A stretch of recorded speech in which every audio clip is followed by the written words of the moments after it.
उसके ऊपर आप लाठियां चलवा रहे हैं। हम आपके दरवाजे पे जाते हैं तो हमें जहां न्याय मिलेगा, आपके दरवाजे से तो अभी तक हम 6 साल से रगड़ रहे हैं, लेकिन हमें न्याय नहीं मिला। कोई पटेल है तो गोली मार दिया जाएगा, कोई यादव है तो वो मार दिया जाएगा, कोई प्रजापति है तो लतिया दिया जाएगा, थूक दिया जाएगा कि नहीं नहीं नहीं भाई, हम इन पिछड़े दलितों का काम है, इनको नहीं करेंगे, इनको ऐसे सड़कों में बदहाल पड़े रहने दीजिए। सरकार के अधिकारियों को जेल भेजे, उन अभ्यर्थियों के लिए भी व्यवस्था करें। सरकार की मंशा हमेशा पिछड़े दलितों को गर्त में डालने की है, उनके परिवार को, उनके बच्चों को गर्त में डालने की है। माननीय अध्यक्ष जी, जब हम आपके दरवाजे पर आते हैं तो आप हमको मारते हैं, पीटते हैं। साथियों नमस्कार। इस समय हम प्रदेश की राजधानी में लखनऊ में मौजूद हैं और यहाँ पर ये तमाम अभ्यर्थी मौजूद हैं जो 69,000 शिक्षक भर्ती को लेकर के आज अखिलेश यादव से मुलाकात किए हैं। क्या कुछ कहा अखिलेश यादव ने? आज हम लोग माननीय राष्ट्रीय अध्यक्ष जी से मुलाकात की है और हमारा मुलाकात का जो मकसद था वो ये था कि जो 69,000 शिक्षक भर्ती है उसका मामला सुप्रीम कोर्ट में लंबित है और ये लंबित लगातार कई बार जो 14 बार डेटें लग चुकी हैं और पता नहीं ऐसा क्या है कि इस मामले में डेटें एक महीना 2 महीने की लग जाती हैं। हम यही माननीय जी से कहने आए थे कि माननीय जी, हम लोग ऐसा कोई मंत्री, ऐसा कोई जो है विधायक जो सत्ता पक्ष का है या ऐसा कोई जगह नहीं है सरकार की जहां से हम लोगों ने अपनी आवाज को ना उठाया हो, वहां तक ना पहुंचाया हो। कहते हैं जब सत्ता पक्ष नहीं सुनता है तो आप कहां जाएंगे? विपक्ष के पास जाएंगे। तो आज हम लोग विपक्ष के पास यही कहने आए थे कि आप हमारे इस मुद्दे को उठाइए और हम लोगों के साथ जो आपका जो पिछड़ा दलित समाज है, इस लिस्ट में केवल और केवल पिछड़ा दलित है। यानी जो 6800 की जो लिस्ट है, 69 शिक्षक भर्ती में जिन लोगों का हक लूटा गया है उसमें केवल और केवल पिछड़े दलित हैं। उन पिछड़े दलितों के साथ अत्याचार हो रहा है और आपका जो मेन जो मोटिव है वो पीडीए को लेके है, तो पीडीए ही इसमें है। यदि आप पीडीए की बात कह रहे हैं तो आपको इनकी बात उठानी ही पड़ेगी। तो हम लोगों ने आज उनको बताया है और माननीय जी ने भी आश्वासन दिया है कि पीडीए में जिस तरीके से हम लोग लगातार अपनी बातों को रख रहे हैं और हमारी पूरी कोशिश होगी, चाहे जिस तरीके से हम आपकी मदद करने को होगा, हम हमेशा आपके साथ खड़े रहेंगे और पहले भी खड़े रहे हैं। और देख लीजिए आप, अभी वर्तमान में बेसिक में जो विद्यालयों के मर्ज करने की कहानी चल रही है, अभी जो बच्चे आंदोलन कर रहे थे वहां इलाहाबाद में, उनके साथ किस तरीके से हुआ, उनको धीरे धीरे करके घुमा के उनको फिर घर में वापस भेज दिया गया। जहां डीएलएड साथी लाखों लाख संख्या में हैं और वो अपनी क्या मांग रहे हैं, वो भी यही तो मांग रहे हैं ना कि भाई मुझे नौकरी दे दीजिए। तो डीएलएड क्यों कराया था? किसी के पिता ने लोन लेके कराया था, किसी का जो है कहीं कोई बच्चा ट्यूशन पढ़ा के अपना पढ़ाई किया है। कैसे कैसे करके लोगों ने अपनी डिग्रियां की है कि भाई भर्ती आएगी और हम नौकरी पाएंगे और पूरा चुकता कर देंगे, लेकिन वो हुआ नहीं। तो कुल मिला के उत्तर प्रदेश में जो बेसिक शिक्षा विभाग है, कहे शिक्षा विभाग जो है, उसमें एक तरीके से कहा जाए सूखे जैसी स्थिति जो है समझ में आ रही है। लेकिन इसमें अभी जो है सरकार चाहे तो चेत जाए, बेसिक में नौकरियां निकाले। जो भी समस्याएं हैं, जैसे 69,000 जैसी बड़ी समस्या है और समस्या को हल करने में मात्र और मात्र बता रहे हैं, जैसे माननीय राष्ट्रीय अध्यक्ष जी ने कहा कि 5 पैसे की स्याही की जरूरत है, बहुत बड़ी चीज इसमें है नहीं। लेकिन पता नहीं कौन सी हठधर्मिता है, पता नहीं ऐसी कौन सी किसको खुश करना है, किस वर्ग को खुश करना है। अच्छा, सब कोई जान रहा है कि यदि पिछड़े दलितों को ये मतलब पिंच लगा रहे हैं तो किसको खुश कर रहे हैं, सब पूरा प्रदेश जान रहा है। तो ये चीज जो है पिछड़ा दलित भी समझ रहा है कि हमारे लोगों को सड़कों में भटकने पे मजबूर किया जा रहा है। 640 दिन हम लोगों ने आंदोलन किया, अभी फिर से हम लोग 150 दिन से होने वाले हैं, बैठे हुए हैं। और आप सब लोग गवाह हैं कि हम लोग संवैधानिक मांग, पढ़े लिखे लोग हैं, हम लोग कह रहे हैं कि भाई जो हाईकोर्ट ने कहा, जो एनसीबीसी ने कहा, जो माननीय मुख्यमंत्री जी ने माना, वही चीजें आप मान लीजिए। आप इतना मतलब हठ में हैं कि नहीं नहीं नहीं भाई, हम इन पिछड़े दलितों का काम है, इनको नहीं करेंगे, इनको ऐसे सड़कों में बदहाल पड़े रहने दीजिए। क्या लगता है कि मतलब क्या मामला क्या है 69,000 का, पूरा बता दीजिए। मामला तो बहुत पेचीदा मामला है, क्योंकि इसमें जो है आरक्षण घोटाला किया गया और माननीय योगी जी ने खुद अपने सजाती लोगों को जो है नियुक्ति कर दिए। उसके बाद जो है मतलब दलित और पिछड़े के रिजर्वेशन को खत्म करके, बिल्कुल खत्म करके जो है, और जो है सभी सवर्ण समाज के लोगों को जो नियुक्त कर दिए। और उसके बाद वो तो कह रहे हैं कि हमने भर्ती प्रक्रिया ठीक की है। ये तो बड़ी शर्म की बात है। अगर आज भर्ती प्रक्रिया ठीक किए होते तो हम लोग आज इको गार्डन में 650 दिन पहले आंदोलन कर चुके हैं। उसके बाद अभी जब से मैटर सुप्रीम कोर्ट में गया, 150 दिन से यहाँ फिर से बैठे हुए हैं। देखिए इतनी गर्मी, इतनी धूप में तपते हुए, मतलब वहाँ पत्थर बैठे तो खुद आपको समझना था कैसे होता है। ठीक, उसके बाद आज हम लोग अखिलेश जी से मिले हैं। अखिलेश जी ने हम लोग को आश्वासन दिया है कि हम आपकी आवाज, मगर उस समय में कहा हम लोग, हमारे जो टीम थी सब लोग, ये इसलिए कहा कि आप भी जहाँ भी रहें, अगर पीडीए की लड़ाई लड़ रहे हैं, आपको हमारी आवाज को बुलंद करना होगा। अगर आप आवाज को बुलंद नहीं करें तो पीढ़ी की लड़ाई कहाँ कर रहे हैं। देखिए हमारे साथ एक महिला अभ्यर्थी भी हैं, यहाँ पर ये मौजूद हैं। क्या नाम है आपका? अर्चना शर्मा, अयोध्या से। अच्छा, क्या मामला है, आप किससे मिली हैं आज?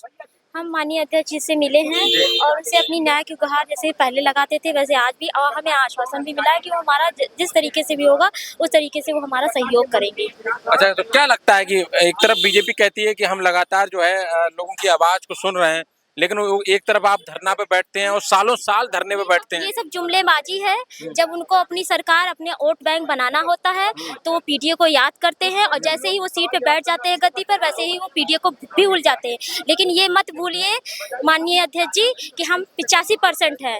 अगर हम आपको अर्श पे चढ़ा अच्छा, सकते शर्मा बोले तो आप कारपेंटर बड़े ही समझ से आती है। जी बिल्कुल, क्यों नहीं आते हैं। अगर हम आपको अर्श पे चढ़ा सकते हैं तो फर्श पे गिरा भी सकते हैं। और हमको न्याय, वैसे तो इनकी मंशा नहीं है कि हम पीडीओ को न्याय देने की, लेकिन जैसे कि कहते हैं कि हम यहाँ माननीय अध्यक्ष जी के यहाँ आए हैं तो हम इनकी पार्टी से हैं। हम कांग्रेस के कार्यालय जाते हैं तो इनकी पार्टी से। माननीय अध्यक्ष जी, जब हम आपके दरवाजे पर आते हैं तो आप हमको मारते हैं, पीटते हैं।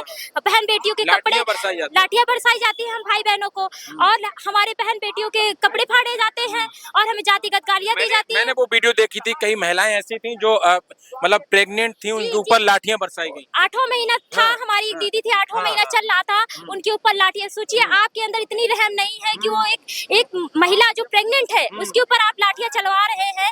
हम आपके दरवाजे पे जाते हैं तो हमें जहां न्याय मिलेगा, आपके दरवाजे से तो अभी तक हम 6 साल से रगड़ रहे हैं लेकिन हमें न्याय नहीं मिला, तो हमें जहां न्याय मिलेगा हम उस दरवाजे पर जाएंगे, क्योंकि हमारा हक अधिकार छीना गया है। और जब तक हम इसको ले नहीं लेंगे, हम अपने विद्यालय पहुंच नहीं जाएंगे, तब तक हम इस लड़ाई को लड़ते रहेंगे और हम सुप्रीम कोर्ट से भी जीतेंगे। और ये सोचिए कि आप पीडीओ को बेवकूफ बना देंगे, जुमलेबाजी देंगे, तो ये सब नहीं चलेगा, क्योंकि अब पीडीए जागरूक हो चुका है और आप उसे जुमलेबाजी नहीं दे सकते हैं। और हम जीत कर दिखाएंगे। आप कितना भी कोशिश कर लीजिए कि पीडीए को हराने की, पीडीए को गिराने की। वोट भी तो पीडीए कर रहा है, तभी तो जीत रहे हैं। 85% वोट है हम लोग का। इसी की बदौलत आज वो अर्श पे बैठे हुए, गद्दी पे बैठे हुए हैं। और तब कह रहे थे कि आप हमारे बेटे, हमारे बच्चे हैं, हम हमारी थाली में बैठ के खाना खाए हैं। और जब वोट पा गए हैं, सीट पे बैठ गए गद्दी पर, तो हमको लात मार के फेंक दिए हैं। तो समय आएगा, सबका समय आता है, हमारा भी समय आएगा। 2027 आने दीजिए।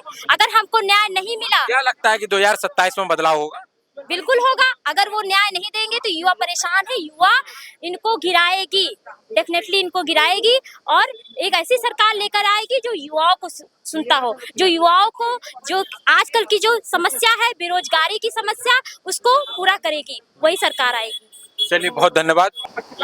क्या कुछ कहेंगे 69,000 का क्या मामला है, भर्ती जो है? देखिए 69,000 शिक्षक भर्ती मामला का जगजाहिर मामला है। 69,000 शिक्षक भर्ती में आरक्षण घोटाला हुआ और बहुत मजबूती से हम लोगों ने आवाज उठाई। हाई कोर्ट से जीते, राष्ट्रीय पिछड़ा वर्ग आयोग से जीते, लेकिन सरकार की मंशा से नहीं जीत पाए। सरकार की मंशा हमेशा पिछड़े दलितों को गर्त में डालने की है, उनके परिवार को, उनके बच्चों को गर्त में डालने की है। हम लोग बताइए हर कोर्ट से, हर सिस्टम से जीत गए, फिर हम लोगों को क्या किया गया? हम लोगों को उससे बाहर रखा गया, सड़कों पे आंदोलन करने के लिए, सड़कों पे आंदोलन करने के लिए। और सरकार ने हमारी बहनों के कपड़े फाड़े।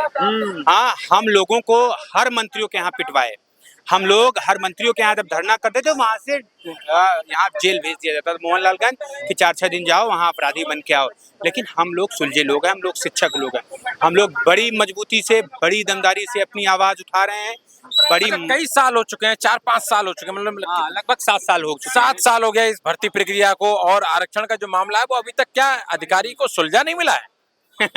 अधिकारी भैया, जैसा बताइए, जैसे आपने मुझसे मेरे जेब से 500 रुपए निकाल लिया, हाँ, सपोज करिए, ठीक है, फिर जगजाहिर हो जाए, हाँ, तो आप क्या करेंगे? कि आप मेरा 500 वापस कर देंगे? आप लड़े रहेंगे? हाँ, नहीं, आप, हाँ, तरीका आपका बदल जाएगा। मान लेंगे हाँ यार, मैं तो आंख मार देंगे, मैं तेरे पैसा है मेरे पास, ले लेना। अब सार्वजनिक रूप से हमको बदनाम करेंगे कि भैया ये अयोग्य लोग हैं, ये दूसरी पार्टी के लोग हैं, ये लोग लड़ने वाले लोग नहीं है, ये लोग सिर्फ और सिर्फ दूसरी पार्टियों के इशारों पे चल रहे हैं। ये सब करते रहेंगे। बताइए, वही अधिकारी हमारे साथ गलत किए। नहीं, आरक्षण का मामला तो जगजाहिर है ना, सबके सामने है, फिर दूसरी पार्टी क्या, वो तो आप अपने हक की बात कर रहे हैं। हाँ, देखिए, हक की बात तो हम कर ही रहे हैं और पूरी दमदारी से करेंगे। ये अगला जो चुनाव आने वाला है, इसमें दिखा देंगे हम लोग कि इतना हल्के में ना लें। ठीक है, हम लोगों ने लोकसभा चुनाव में बहुत मजबूती से अपनी आवाज को उठाया, बहुत दमदारी से अपनी बात को रखा और नतीजा आप लोगों ने देखा था। क्या लगता है स्कूल मिल पाएगा कभी आपको? कि स्कूल तो हमारा हक अधिकार है। देखिए, हम अपने हक अधिकार को छीन के लेंगे। पूरी गुंडई दबंगई से हम 85% लोग हैं, ठीक है। हम भीख नहीं मांग रहे हैं, हम नहीं कह रहे हैं सरकार से। अब हम लोगों ने अपना ट्रैक चेंज कर दिया भैया कि उस सरकार के लोगों से जिन्होंने हमारा हक अधिकार को छीना, उनसे भीख नहीं मांगे। अच्छा, क्या हम लगता है? अपने लिए लड़ेंगे। क्या लगता है कि आपके ही जिस भर्ती में जो है लोग भर्ती हुए, जिस प्रक्रिया 69,000 में आधे लोग उसमें नौकरी कर रहे हैं और आप जो है धरना दे रहे हैं? देखिए, वो हमारे उनकी तो सैलरी आ रही है। हमारे हिस्से की नौकरी किसी और को दे दी गई। मैं उनको नहीं गलत मानता हूँ, वो भी हमारे भाई हैं, वो भी हमारे साथी हैं। हाँ, वो भी हमारे साथी हैं। हाँ, वो भी हमारे साथी हैं और पूरी मजबूती से मैं उनके साथ हूँ। उन्होंने कोई जाली दस्तावेज नहीं दिए थे। हाँ, पूरी कोई जाली दस्तावेज उन्होंने नहीं दिए थे। ये सरकार के अधिकारियों की गलती थी, उनकी मंशा की गलती थी। सरकार के अधिकारियों को जेल भेजे, उन अभ्यर्थियों के लिए भी व्यवस्था करें। उन अभ्यर्थियों की नहीं गलती हो, चाहे वो जिस वर्ग के हों, चाहे सामान्य वर्ग के हों, जिस वर्ग के हों, उनसे कोई दिक्कत नहीं है। तो क्या लगता है कि दलित पिछड़ों के साथ अन्याय किया जा रहा है? ये तो भैया हर रोज का न्यूज है कि किसी बहन बेटी का बलात्कार हो गया, किसी को मार दिया गया। कोई पटेल है तो गोली मार दिया जाएगा, कोई यादव है तो वो मार दिया जाएगा, कोई प्रजापति है तो लतिया दिया जाएगा, थूक दिया जाएगा। ये तो जमाना, ये तो अच्छा उनकी सरकार है, इसमें गलत नहीं मानता। सुना किसने है? हम ही जैसे लोगों ने, हम ही पटेल, प्रजापति, कुहार, ये सब लोगों ने तो मिलकर सरकार बनाई है। तो भैया लात तो खाना पड़ेगा।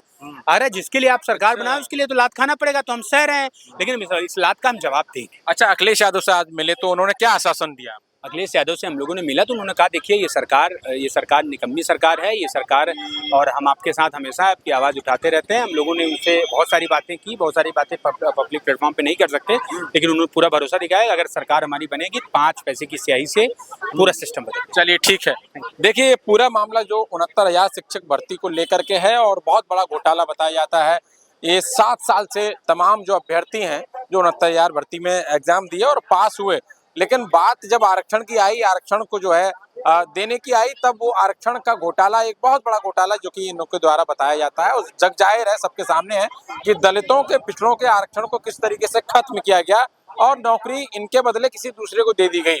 तो ये पूरा मामला है। तमाम ये अभ्यर्थी हैं, इन्होंने तमाम आंदोलन किए हैं लगातार। इको गार्डन में आपने देखा होगा और तमाम जो शिक्षा मंत्री हैं उसके गेट के बाहर देखा होगा आंदोलन करते हुए, इनके ऊपर लाठियां भी बरसाई गई, तमाम चीजें आपने देखी होंगी। तो किस तरीके से अब देखते हैं कि आज ये तमाम अभ्यर्थी जो है एक पूरी कमेटी के साथ अखिलेश यादव, सपा मुखिया अखिलेश यादव के से मिले हैं और क्या उन्होंने आश्वासन दिया, इन्होंने पूरा बताया।